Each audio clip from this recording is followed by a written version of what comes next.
Bueno, un cordial saludo para todos.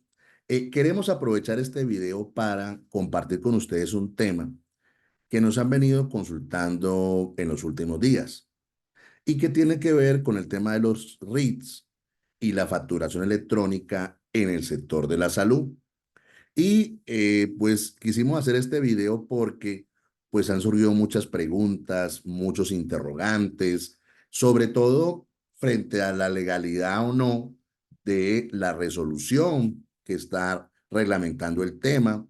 También si esto puede afectar algunos derechos y garantías de algunos prestadores de servicios de salud y si el plazo que se ha dado para la implementación es un plazo adecuado o debería haber un plazo mayor.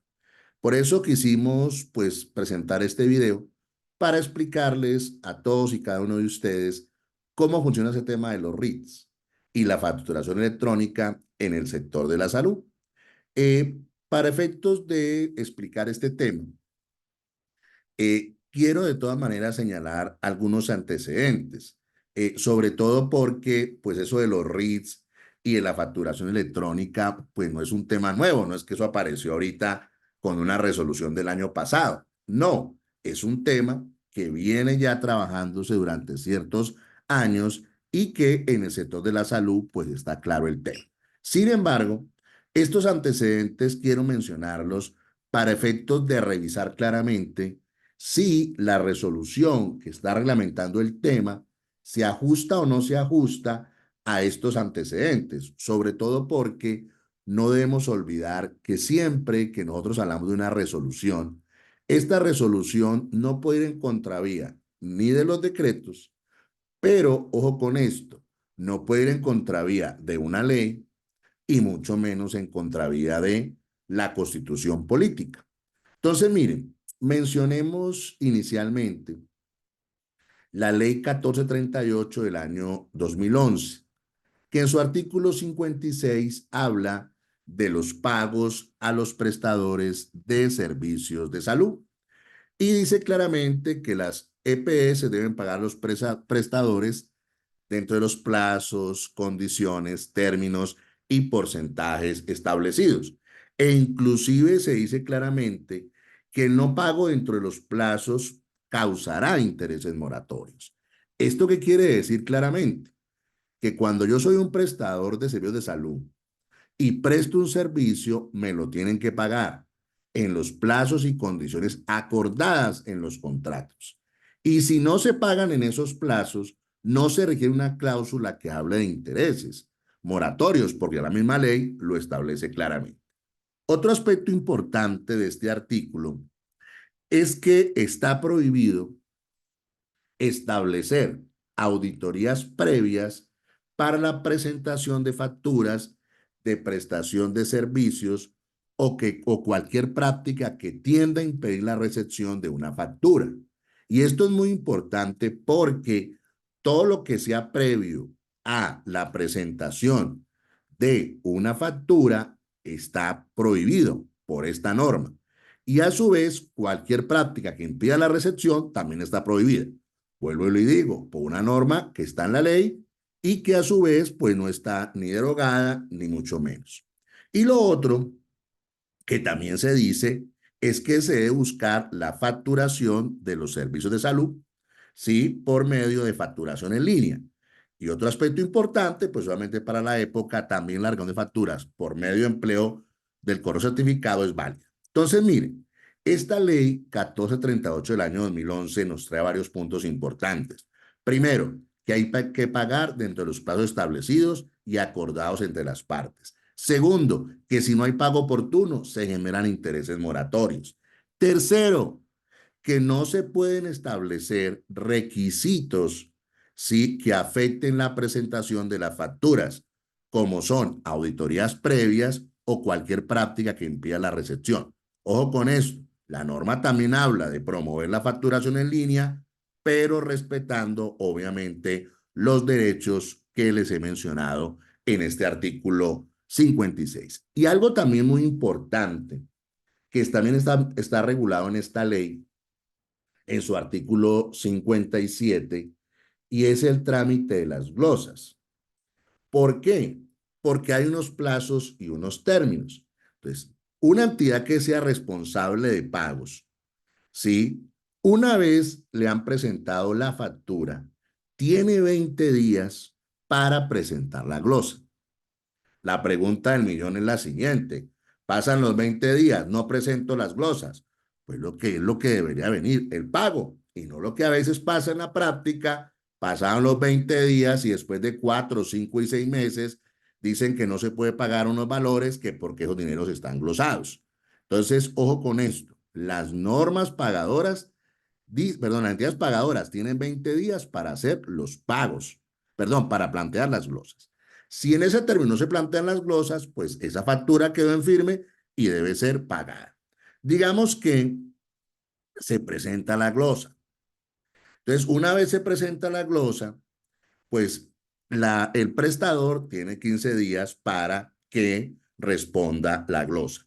Si se responde la glosa y pues esta es acordada, pues hay que dentro de los días siguientes hacer los pagos. Si por algún motivo se establece que la glosa no es subsanable o que no se puede levantar la glosa, sí, pues en ese punto, pues la norma dice que se va a acudir a la Superintendencia Nacional de Salud, lo cual trae varios problemas, porque cuando tú vas a la Superintendencia de Salud, lo que te dicen es que esa es una conciliación y que si la entidad pagadora dice que no va a pagar, pues acudas a la vía ordinaria, lo cual es el mundo al revés porque es incumplir una disposición legal que lo que busca es que la superintendencia defina el conflicto relacionado con la glosa. Entonces, en materia de glosas podemos decir lo siguiente. Primero, quien paga, una vez le presentan la factura, así sea electrónica o en línea, tiene 20 días para plantear objeciones. No las planteó, la factura quedó en firme, hay que pagarla. Las planteó, pues seguimos los procedimientos y los pasos que obviamente establecen que las partes se pongan de acuerdo y si no se ponen de acuerdo, ojo con esto, frente a lo que no se pongan de acuerdo, ahí sí pueden no hacer el pago, pero frente a lo que son de acuerdo o no glosaron, hay que pagar. Y algo que yo sí creo que no amerita una reforma legislativa, pero sí que, que la Fuerza Nacional de Salud haga su función, es que cuando haya conflictos de glosa lo definan. No como un centro de conciliación simplemente donde la entidad pagadora dice no tengo ánimo para conciliar, cerramos la conciliación y vamos a la jurisdicción ordinaria. No porque la facultad es definir el conflicto. Eso fue lo que dijo la ley y la Superintendencia de Salud sí tiene las posibilidades de fijar claramente este tema de las glosas. Otro aspecto muy importante de antecedentes es la ley 1751 del año 2015, que es la ley relacionada con la ley estatutaria en salud, o con esto. Es una ley con un rango mayor, porque es una ley estatutaria. Trae varios artículos que son muy importantes. Uno, la autonomía profesional, y es que ese es un derecho que se le garantiza a los profesionales. Por ese motivo, todo constreñimiento, prohibición, presión que impida esa autonomía profesional es ilegal. Por eso, en materia de RIT y facturación electrónica, no se pueden establecer restricciones que afecten esta autonomía. Y a su vez, el artículo 18 de la ley 1750 del año 2015 dice claramente que los trabajadores y en general talento humano en salud deben tener condiciones laborales justas y dignas, con estabilidad, con facilidades para incrementar sus conocimientos de acuerdo con esas institucionales. Este es un aspecto muy importante porque cuando hablamos de prestadores, pues no solamente hablamos de las IPS, hay muchos profesionales independientes que también son trabajadores de la salud y su dignidad debe ser respetada por cualquier resolución en materia de facturación electrónica y RITs. Eso no puede ser afectado porque ellos están amparados por esta norma y por estas reglas. Otro aspecto muy importante en cuanto a los RITs es el parágrafo segundo del artículo 44 de la ley 1122 del año 2007. ¿Por qué es importante? Porque cuando nosotros hablamos de RITs, pues debemos establecer claramente que estos fueron consagrados, digamos, y amparados por esta norma. Es decir, los RITs tienen un amparo legal y no es que sea una norma, es decir, todo lo que hable de RITs puede estar amparado y puede ser realizado. Inclusive puede ser reglamentado sin problema. Y a su vez, el decreto 780 del año 2016, que es el decreto único reglamentario del sector salud, trae dos conceptos muy importantes. Uno, el de los soportes de cobro, donde dice claramente que los RITs son soporte obligatorio para la prestación y pago de una factura. Digamos que en eso estamos claros, o sea, en eso no hay dudas. Pero también, cuando hablamos de auditorías, esas auditorías tienen que estar relacionadas con los RITs. Es decir, el fundamento de una facturación son los RITs y pueden ser reglamentados, regulados. En eso no hay discusión. Y otro aspecto importante tiene que ver con la creación de la facturación electrónica en salud. Y hay varias normas de la ley 1966 del año 2019 que lo traen. Pero quiero mencionar unas muy importantes relacionadas con el artículo 15.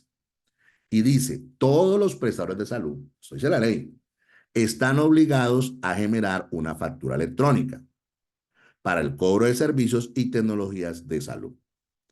Y la norma dice que ese prestador de salud debe presentar esa factura al mismo tiempo ante la DIAN y al mismo tiempo ante la entidad encargada del pago.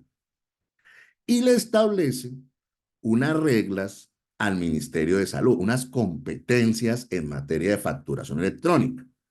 Y la ley dice que el Ministerio de Salud y Protección Social debe definir los lineamientos, los soportes y los términos que deben cumplir las facturas, incluyendo los requisitos asociados con el RITS y la coordinación con la DIAN.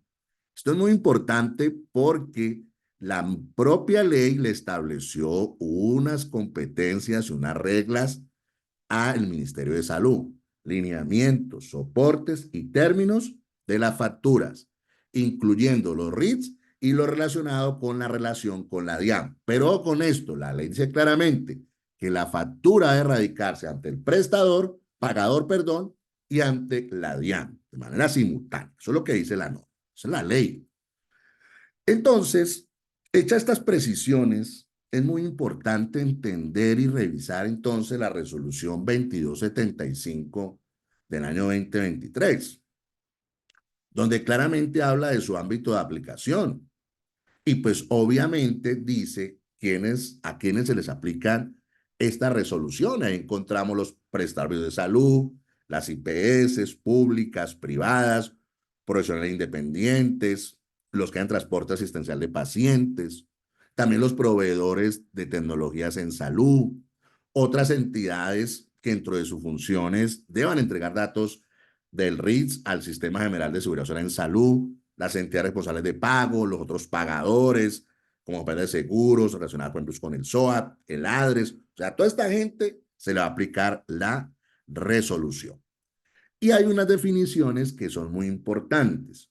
Una que encontramos aquí, que es el Código Único de Validación, donde la norma dice claramente que es una cadena alfanumérica cifrada que certifica la aprobación resultante de la validación única del RITS y que se obtiene cuando se cumple con todas las reglas y los mecanismos establecidos por la resolución.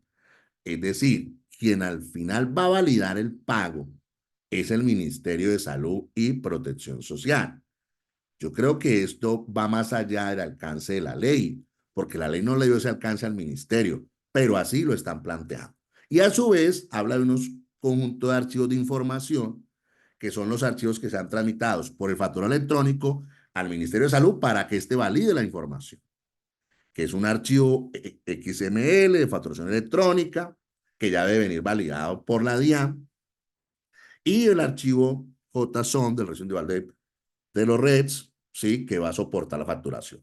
Yo aquí quiero llamar la atención porque la norma habla de entregar la facturación de manera simultánea al pagador y a la DIAN.